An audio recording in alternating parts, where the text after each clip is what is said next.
નમસ્કાર. આજના આ ખાસ એક્સપ્લેનરમાં તમારું સ્વાગત છે. આજે આપણે એક એવી વાર્તા વિશે વાત કરવાના છીએ જે ખરેખર અદ્ભુત છે. જરા વિચારો, એક એવો મોટો ઇન્ફ્રાસ્ટ્રક્ચર પ્રોજેક્ટ જે સામાન્ય રીતે સરકારો કરતી હોય છે તે એક નાનકડું ખેડૂત ગામ પોતાના હાથમાં લઈ લે છે. આ વાર્તા છે દ્રઢ નિશ્ચયની, અદ્ભુત એકતાની અને પોતાની સમસ્યાઓનો જાતે જ ઉકેલ લાવવાની. જરા કલ્પના કરો, એક આખું ગામ પૂરા 25 વર્ષથી એટલે કે એક આખી પેઢીથી એક પાયાની જરૂરિયાત માટે રાહ જોઈ રહી હોય. વારંવાર વિનંતીઓ કરવા છતાં તેમને માત્ર ને માત્ર નિરાશા જ મળતી હોય. અહીં એક બહુ જ મોટો પ્રશ્ન ઊભો થાય છે કે જ્યારે 25 વર્ષ જૂની અને એકદમ વાજબી માંગણી સતત નકારી કાઢવામાં આવે ત્યારે શું થાય છે? સિસ્ટમથી થાકેલા લોકોની ધીરજ જ્યારે ખૂટી જાય ત્યારે કેવા પરિણામો આવે છે? આજે આપણે આ જ રહસ્ય ઉકેલવાના છીએ. તો ચાલો શરૂઆત કરીએ. પહેલો ભાગ, 25 વર્ષની લાંબી પ્રતીક્ષા. તાજનગરની આ ઐતિહાસિક લડત અને તેમની આ લાંબી પ્રતીક્ષા ખરેખર કેવી રીતે શરૂ થઈ તેની વાત કરીએ. ગુડગાંવ પાસે આવેલું આ તાજનગર, અંદાજે 3000ની વસ્તી અને મોટાભાગના લોકો ખેડૂત. પણ એમની દુનિયા માત્ર ખેતરો સુધી સીમિત નહોતી. કામ અર્થે કે નોકરી માટે બહુ મોટા વર્ગને રોજ ગુડગાંવ, દિલ્હી કે રેવાડી જવું પડતું. વળી કોલેજ જતા વિદ્યાર્થીઓ પણ ખરા જ. એટલે રોજે રોજની આ મુસાફરી તો એમના જીવનનો એક બહુ મોટો અને જરૂરી ભાગ હતી. હવે પરિસ્થિતિની વિડંબના જુઓ. ટ્રેન પકડવા માટે આ ગામના લોકોએ હાલીમંડી કે પાટલી સ્ટેશન સુધી 6 કિલોમીટર ધક્કા ખાવા પડતા. આ રોજની પડોજણ હતી. અને સૌથી મોટી કમનસીબી શું ખબર છે? રેલવેના પાટા તો ગામની બરાબર વચ્ચેથી જ પસાર થતા હતા. મતલબ ટ્રેન રોજ આંખ સામેથી નીકળે પણ ત્યાં ઊભી ન રહે. હવે પાટા અહીંથી જતા હોય તો ગામનું પોતાનું સ્ટેશન હોવું જોઈએ ને.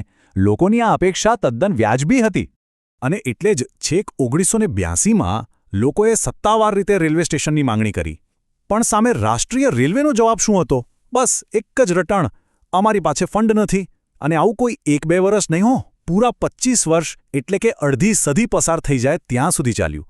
લોકો રજૂઆતો કરીને થાક્યા, પણ પરિણામ સાવ શૂન્ય. પણ ધીરજ ખૂટે ત્યારે શું? જ્યારે સિસ્ટમ સાથ ન આપે ત્યારે લોકો અસાધારણ રસ્તો પસંદ કરે છે. અહીંથી વાર્તાનો બીજો અને સૌથી પ્રેરણાદાયક ભાગ શરૂ થાય છે. પોતાના નસીબનું જાતે ઘડતર. આ આંકડો છે ને, 21 લાખ રૂપિયા. આ કોઈ સરકારી ગ્રાન્ટ નથી. આ એ જ 3000 ખેડૂતોએ જાતે ભેગી કરેલી રકમ છે. પોતાના ગામમાં સ્ટેશન જોઈએ જ છે એવી તીવ્ર ઈચ્છાના કારણે દરેક પરિવારે પોતાની શક્તિ પ્રમાણે 3000થી લઈને 75000 રૂપિયા સુધીનો સ્વૈચ્છિક ફાળો આપ્યો.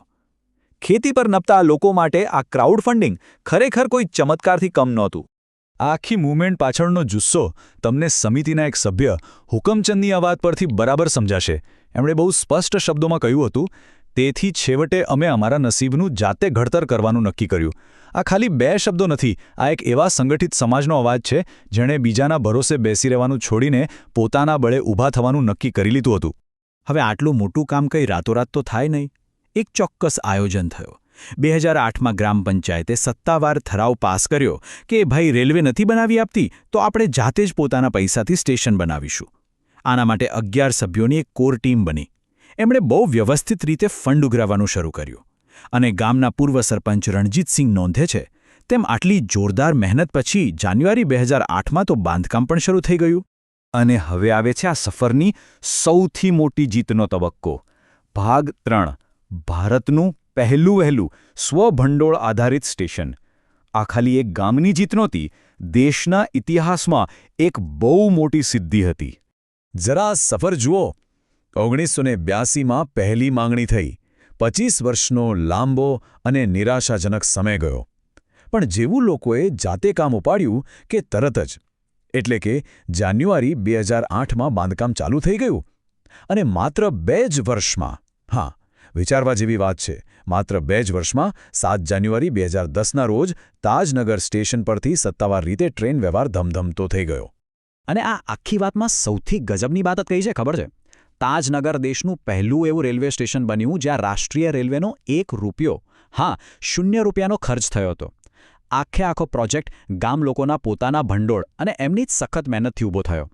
આત્મનિર્ભરતા અને સામુદાયિક એકતાનું આનાથી મોટું અને નક્કર ઉદાહરણ બીજું કોઈ હોઈ જ ના શકે.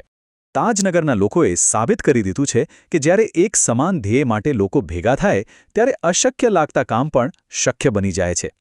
તો જતાં જતાં વિચારવા જેવો એક મોટો પ્રશ્ન એ છે કે સંપૂર્ણ સ્વાવલંબન અને આવી અદ્ભુત એકતાના સ્તરથી આપણે સમાજની બીજી કઈ કઈ આધુનિક સમસ્યાઓ ઉકેલી શકીએ? જો એક નાનકડું ગામ કોઈપણ સરકારી મદદ વિના પોતાનું આખું રેલવે સ્ટેશન બનાવી શકતું હોય તો ભેગા મળીને આપણે બીજું શું ન કરી શકીએ? આજના આ એક્સપ્લેનરમાં મારી સાથે જોડાવા બદલ તમારો ખૂબ ખૂબ આભાર.